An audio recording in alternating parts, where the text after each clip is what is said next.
Welcome.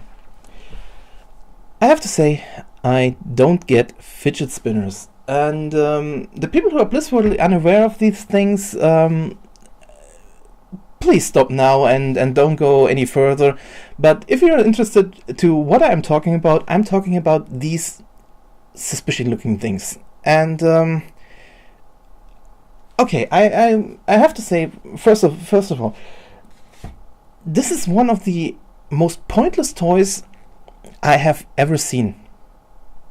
And just to give you an idea what it means when I say this, I'm collecting pointless tools. I'm collecting toys and gadgets and some things like that.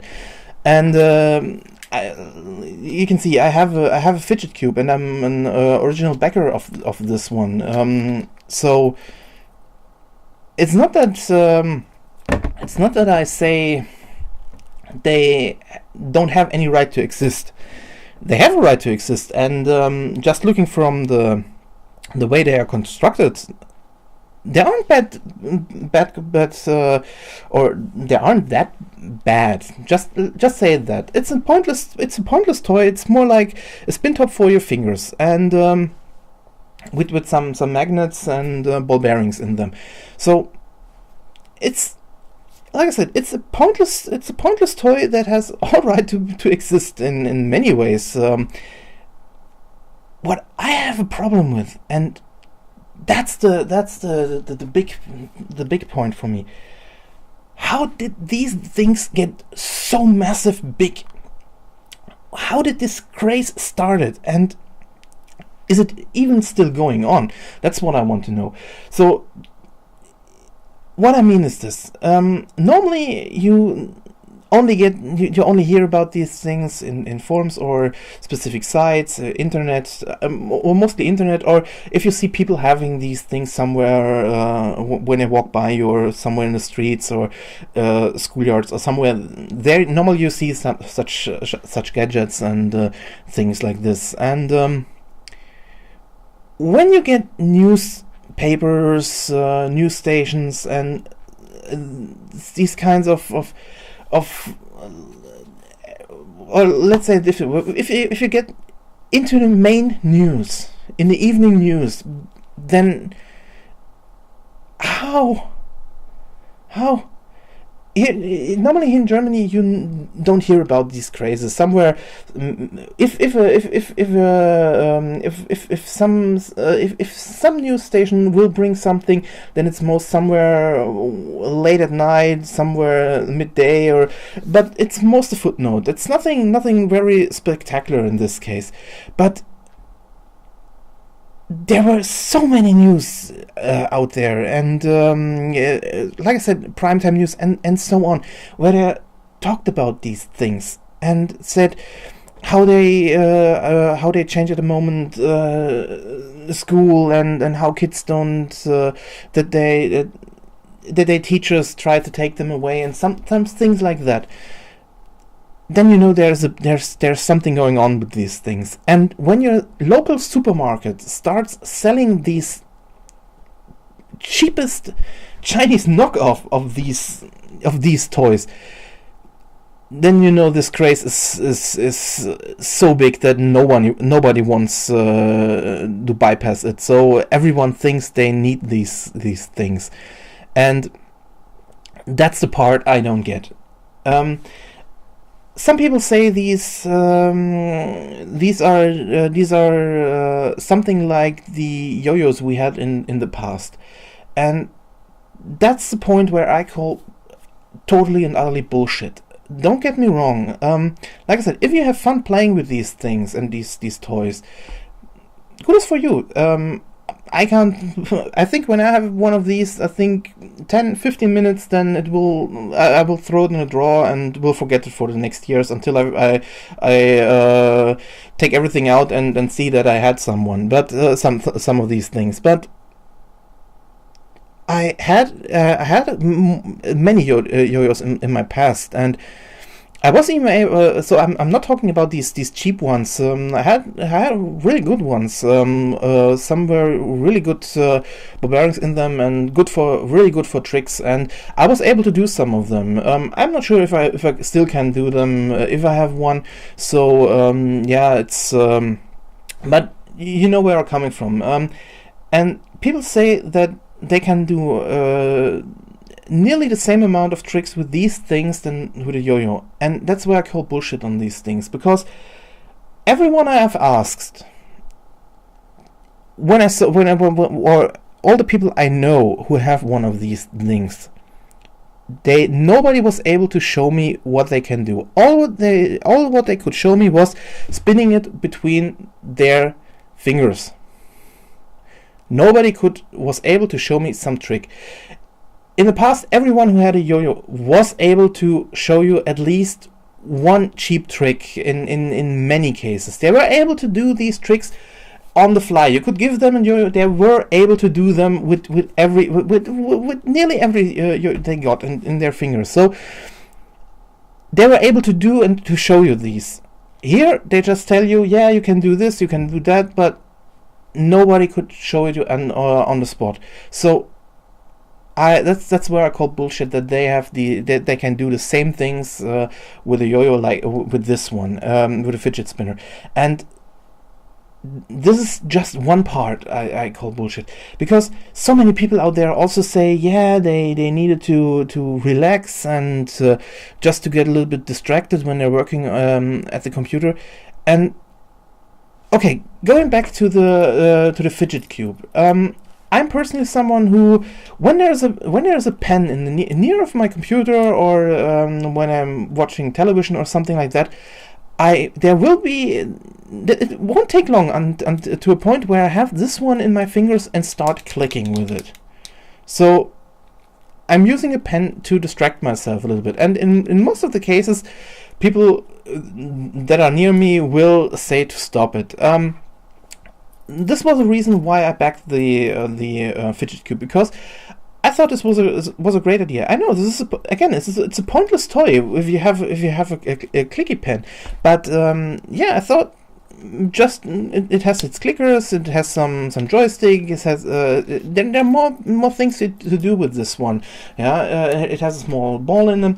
So yeah, again, a pointless toy, but I can see why people would take this one to distract themselves. And I know I know some people who have these, and every one of them still uses it, even weeks and months after they got it. So I would always take this one before the fidget spinner, because like I said, I had this one in my fingers, and I'm not sure if it was the original one or if it was a cheap Chinese knockoff, but I had it in my fingers and I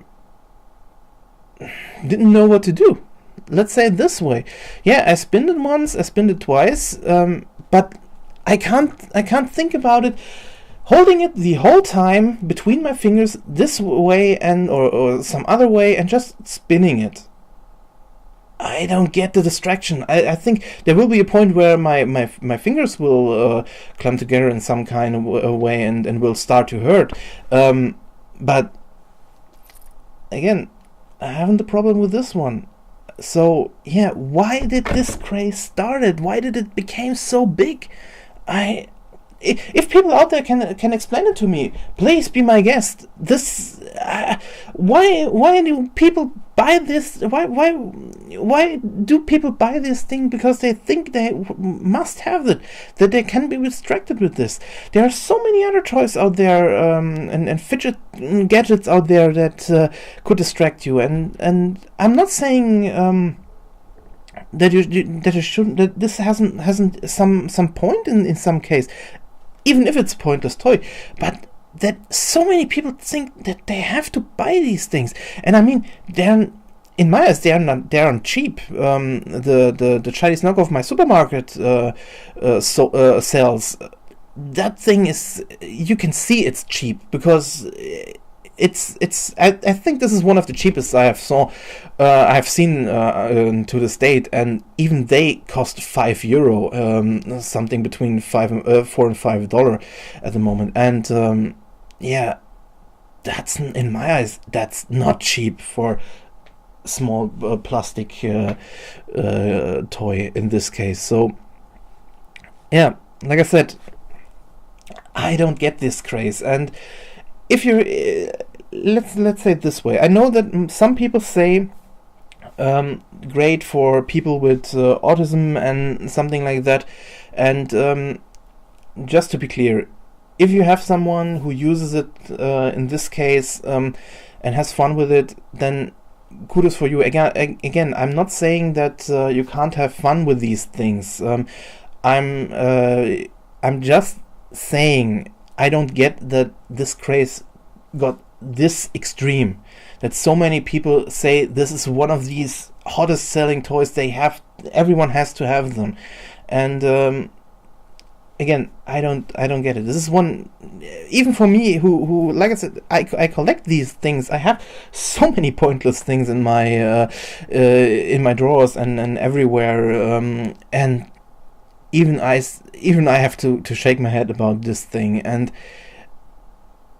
I thought, even, let's say it this way, when I wanted to do this small video, and I was thinking about buying one of these things, I didn't do it because at the end I said, why should I buy this thing just to show it to you? Because even just to get it.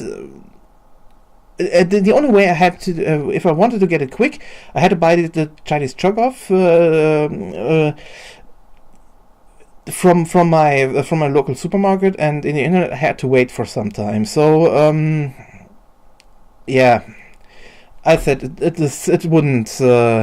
I no, I don't do that. I'm talking. I can show you. Most people know about these things, and most people at least had one in their hands, then and know what I'm talking about.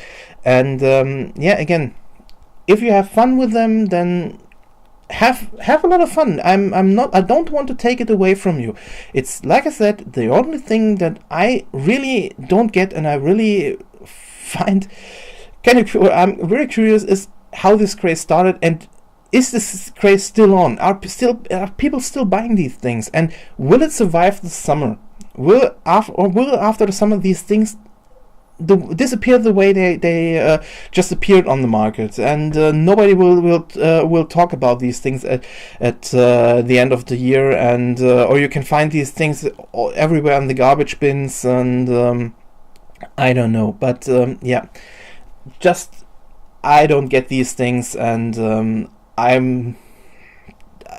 don't want to know what to say about these things. Yeah, so if you have fun with them, have fun. But I personally, my God, is this thing pointless? So yeah, thanks for watching this small rant. And but just at the end, just a small shout out. Even I don't do them anymore at single videos, but sometimes I will. When I find something, I will do these in the at the end of my videos. There is a small there's a small Kickstarter project at the moment. I would recommend, if you're a fan of steampunk fantasy adventure comics in this kind. There is one called Wordsmith, and this is still going nearly, I think, 24 days. It's one based of it's from Stephen Cock, an Australian-based comic writer, and yeah, it's about Victoria who is able to create, or let's say, let's say it this way. She's able to craft words. So if she crafts a box with hope in them, then people who open that will get a little bit more hope in this case. So just an idea. If you're interested in this one, I will leave a link down below. I can show you how the art will look. It will look like this one. This is how he shows it on Kickstarter. And yeah, if it sounds interesting to you, then check it out. It's like I said, it's still over 20 days in, and he's only asking for 5,050 Australian dollars, and he already has done some other Kickstarter projects, and they all went through. So yeah, if you're interested in this kind of stuff, then or stories, definitely check it out. And yeah, again, thanks for watching, and see you soon.